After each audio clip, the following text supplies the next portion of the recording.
Hola mis queridos amigos, nuevamente con ustedes, su doctor Tiro, que ronca en esta negra noche neoliberal latinoamericana, sudamericana, ecuatoriana, prolongada, enorme para Ecuador, pero que está ya cambiando en Chile, en Perú, en Bolivia, en Argentina, en Colombia, próximamente en Brasil y México. Pero, ¿por qué en Ecuador no continuamos con la negra noche neoliberal?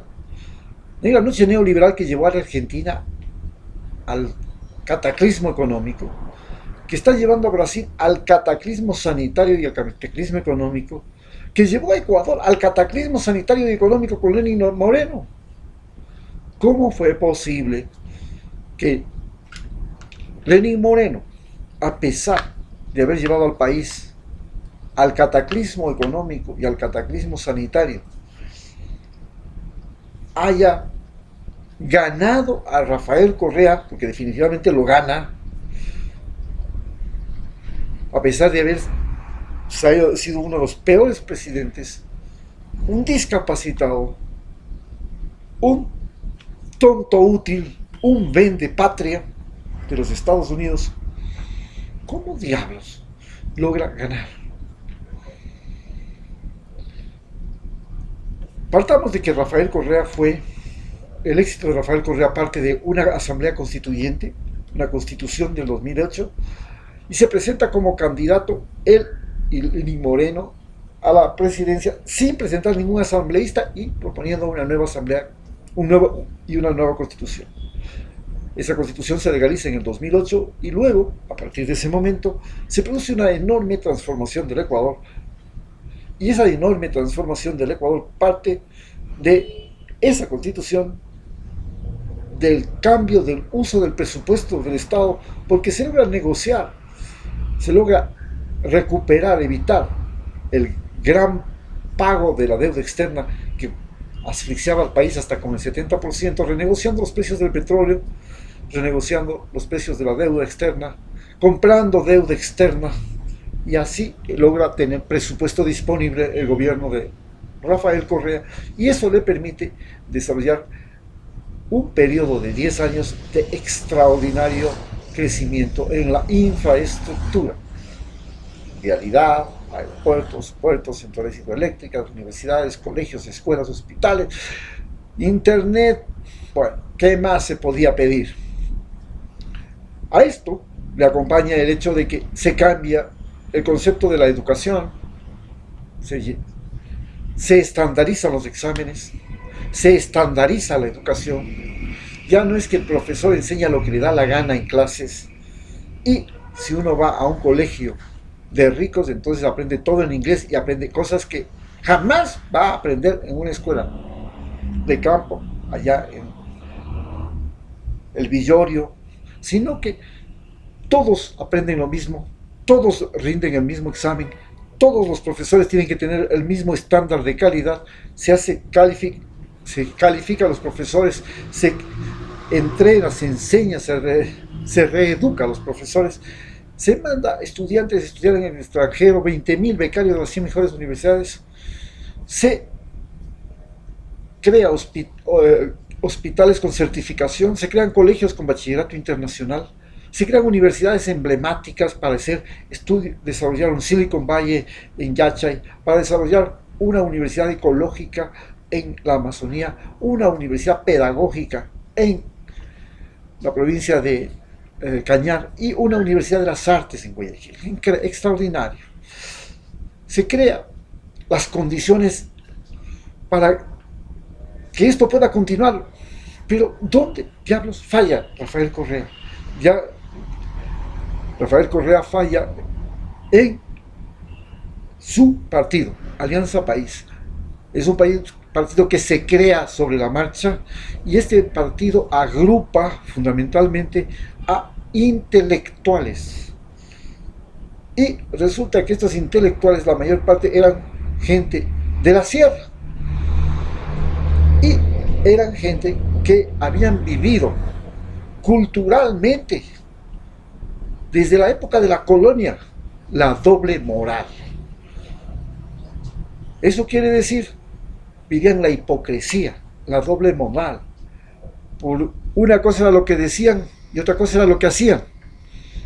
Por un lado estaban pidiendo amparo a Dios, cumplimiento con los 10 mandamientos, cumplimiento con la ley, y al mismo tiempo tenían en la misma mente el concepto muy claro de que el que hace y practica la ley, los abogados, los jueces, hace y practica las trampas, tiene derecho, se gradúa no en el conocimiento de la ley, sino en el conocimiento de la trampa. ¿Cómo se hace la trampa para ganar los juicios? ¿Cómo se hace? Se juega, ¿cómo se le consigue al juez? ¿Cómo se le consigue al notario? ¿Cómo se mete el papel? ¿Cómo se saca el papel? ¿Cómo se hace la jugadita? ¿Cómo se hace la coima? Eso es lo que se había... Y esos son los que estructuran su movimiento Alianza País. Y, por supuesto, apenas él deja la presidencia, Alianza País se convierte en el partido nido de traidores. Y ese partido nido de traidores pone a Lenín Moreno como candidato, que fue la máxima hipocresía, porque don Lenín Moreno había desarrollado como compensación a su discapacidad una capacidad especial, la capacidad de mentir compulsivamente, mentía hasta para hacer chistes. Y esta mentira, esta capacidad de mentir compulsivamente y de engañar compulsivamente, nos engañó durante 4 años. Es la que le lleva al poder, le permite mantenerse 4 años con expresa ayuda de los medios de comunicación que se tornan el segundo gran enemigo de Correa, porque Rafael Correa durante todos sus 4 años los martilló, los criticó y los persiguió a los medios de comunicación, porque los medios de comunicación son desde 1900 los dueños del poder en Ecuador. Ellos ponen y quitan presidentes, y el dueño de los medios de comunicación normalmente era un rico o un clan de ricos. Entonces, los medios de comunicación es lo que crearon la democracia norteamericana. La democracia norteamericana se fundamenta en los medios de comunicación. Empezó con el periódico, luego pasó a la radio, luego pasó a la televisión, a la internet, y en el sistema democrático norteamericano gana la presidencia el más popular, el que gana más votos mediante la publicidad. Y la publicidad, el marketing, es en sí la religión de la mentira. El marketing, Estados Unidos ha luchado de todas las formas posibles para controlar la publicidad y el marketing, porque el marketing en Estados Unidos tenía la capacidad de vender a la gente todo, a tal punto que una droga como la coca se convirtió en Coca-Cola y se convirtió en el símbolo y en la prueba del poder del marketing. Agua con coca y azúcar se vendía al pueblo norteamericano y se convirtió en la bebida más popular del mundo, y esta bebida más popular del mundo hasta el día de hoy es la que marca la pauta de las formas de publicidad en el mundo. Y esto es la particularidad de la democracia norteamericana. Y esa democracia norteamericana es la que nos quieren imponer a nosotros. Nosotros tenemos que elegir al individuo que gana esta guerra de publicidad, esta guerra de marketing. Y es así como gana las elecciones Guillermo Lasso, porque durante 4 años Estados Unidos y los medios de comunicación hacen el marketing de la imagen de Rafael Correa como individuo de mal genio, individuo prepotente, individuo abusivo, individuo que nos quita la libertad, que nos quita todo, cuando en realidad nos dio libertad. ¿Por qué? Porque nos mejoró la educación, nos mejoró el transporte, nos mejoró el acceso a la luz, nos mejoró el acceso al agua, mejoró el acceso a la educación y a la salud. Y el momento en que usted tiene mejor acceso a la luz, a la electricidad, al agua, al transporte, usted tiene más libertad, pues. El momento en que usted no tiene electricidad, no tiene agua, no tiene educación, no tiene luz, usted tiene menos libertad. Entonces era absolutamente la oposición, era lo completamente opuesto lo que en realidad sucedía. Rafael Correa nos estaba dando libertad, daba la posibilidad de estudiar en el extranjero, en las 100 mejores universidades. ¿Qué mejor libertad tienen? Entonces, este es el mecanismo mediante el cual Guillermo Lasso logra llegar al país, al poder. Y Guillermo Lasso llega a partir de mentir a usted y a mí, de ocultar su pasado. Estuvo implicado en la quiebra bancaria. Era el ministro, el superministro de Economía de Yamin Maguad. Fue gobernador del Guayas, de Yamin Maguad. Y luego fue ministro plenipotenciario que viajaba por todo el mundo del gobierno del coronel Lucio Gutiérrez, que además de pagarle los viajes para arreglar sus negocios con plata de los ecuatorianos, al mismo tiempo le pagaba por las vouchers que él había comprado a precio de gallina pestada a todos los ecuatorianos que habían inmigrado, que estaban desesperados, que eran los compromisos de pago que tenía el Estado ecuatoriano una vez que logre recuperar el dinero que había sido robado por la banca. Y él se enriquece y se hace millonario. Y llega a ser presidente ocultando este hecho, esta realidad. Y luego oculta la realidad de que nosotros los ecuatorianos durante el periodo de Lenín Moreno fuimos sobreexplotados por los bancos que nos cobraban de 16 al 24% en un momento crítico. Y los bancos y los banqueros se toman el poder, recuperan el poder. Y junto con Guillermo Lasso, junto con Lenín Moreno, junto con la embajada norteamericana, hacen esta campaña publicitaria de 4 años que se les venía abajo si ganaba Yacu Pérez, y logran hacer una jugada sucia a Yacu Pérez y finalmente le colocan de candidato y reúnen a todo lo que se llama la mitocracia, el poder de los mentirosos del Ecuador. Y el poder de los mentirosos, el poder de la hipocresía, el poder de la doble moral, se encuentra básicamente centrado en la sierra y en la Amazonía, porque desde hace 500 años el Estado religioso de la época colonial y el Estado político de la época republicana han reinado en la sierra y la Amazonía y han tenido menos influencia en la costa.